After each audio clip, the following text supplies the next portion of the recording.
All right. When I speak of dollar cost averaging, I am talking about taking one of three different time frames: daily, weekly being the most popular, or monthly. Now, there are other time frames, quarterly, even annually, but the three most dominant time frames for dollar cost averaging, in my view, are daily, weekly, or monthly. Now, out of those three, I'd like to take the most dominant and what I consider to be the most appropriate of those three: the weekly buy of Bitcoin, or the weekly conversion into Bitcoin. All right, that's the one I want to focus on.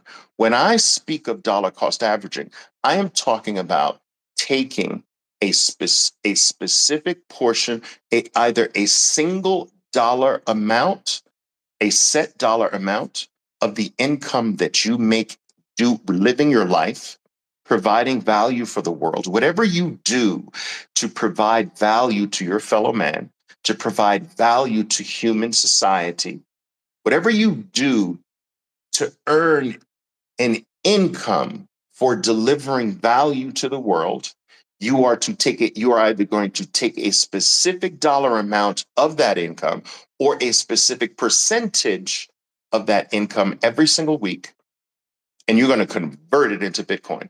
That is what I mean by dollar cost averaging.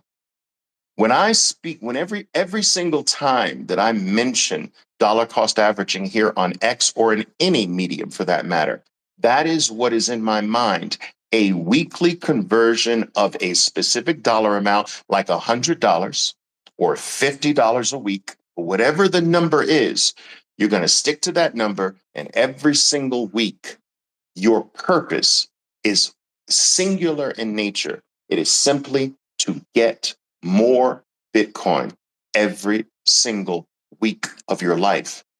With this weekly dollar cost averaging, you are to ignore price. You are to ignore what is going on in the world. You're to ignore any and all narratives that are popular at the time. You are to ignore the items so-called volatility. You are to ignore news. You're to ignore what's going on in the political scene, the geopolitical scene. You're to ignore everything. And if you are familiar with my work on dollar cost averaging, I've done a study over Bitcoin's 15-year life, and have found that of all the days of the week that's the most appropriate, there is a 24-hour period in almost every week in the week that is statistically better than all the other 24 hours of the entire week. And that is the 24 hours that starts my time. I'm using Eastern time, all right, New York time, let's say, all right. Six, I would say, from um, midday Sunday to midday Monday, using New York time.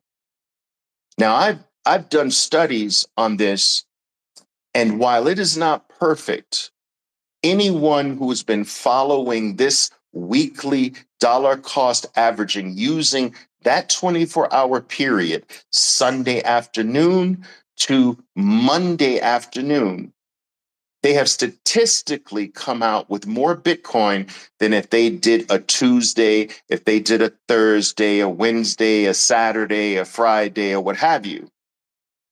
All right. I've done that study.